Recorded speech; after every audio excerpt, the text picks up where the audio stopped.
কখনো কখনো খুব সাধারণ ও ছোট কোনো আমল আল্লাহর কাছে এতটাই প্রিয় হয়ে ওঠে যে তার বিনিময়ে বান্দা লাভ করেন অভাবনীয় মর্যাদা।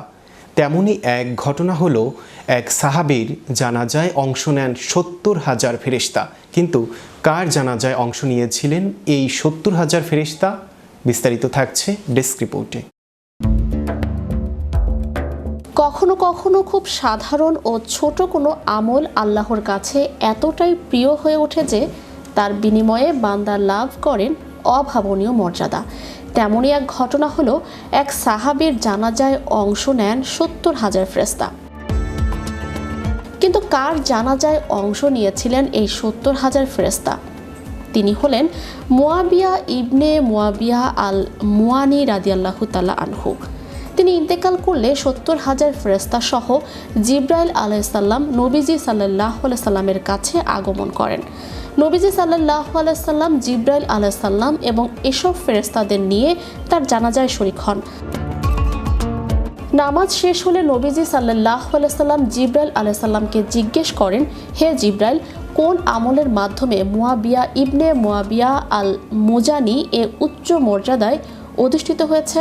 জবাবে জিব্রাইল আলাইহিস সালাম বলেন, এ মর্যাদা লাভের কারণ হলো সে দাঁড়িয়ে, বসে, হেঁটে হেঁটে, বাহনে চড়ে তথা সর্ব অবস্থায় সূরা ইখলাস তেলাওয়াত করত। সূরা ইখলাস কোরআনের ক্ষুদ্র সূরাগুলোর অন্যতম। সূরা কাউসারের পর এই সূরাই সবচেয়ে ছোট। সূরা ইখলাস পবিত্র কোরআনের ১১২ নম্বর সূরা। ইখলাস অর্থ গভীর অনুরক্তি, একনিষ্ঠতা, নিরেট বিশ্বাস, খাঁটি আনুগত্য, ভক্তিপূর্ণ উপাসনা। এই সূরা হিজরতের আগে মক্কার প্রথম যুগে অবতীর্ণ হয়।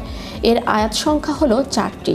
ইখলাসে বলা হয় শিরক থেকে মুক্ত হয়ে তাওহীদ বা এক আল্লাহর উপর নিরেট বিশ্বাসী হওয়াকে।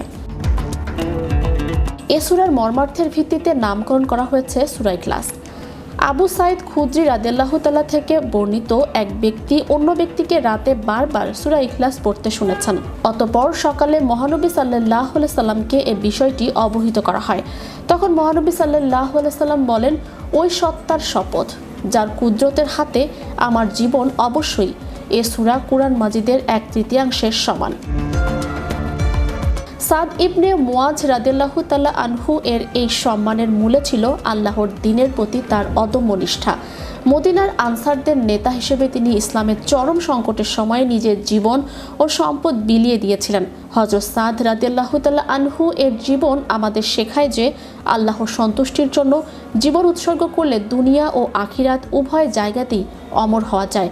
৭০,০০০ ফেরেশতার সেই জানাজা কেবল একটি অলৌকিক ঘটনা নয়, বরং এটি ছিল একজন প্রকৃত মুমিনের প্রতি মহান রবের বিশেষ উপহার। Channel Europe news desk.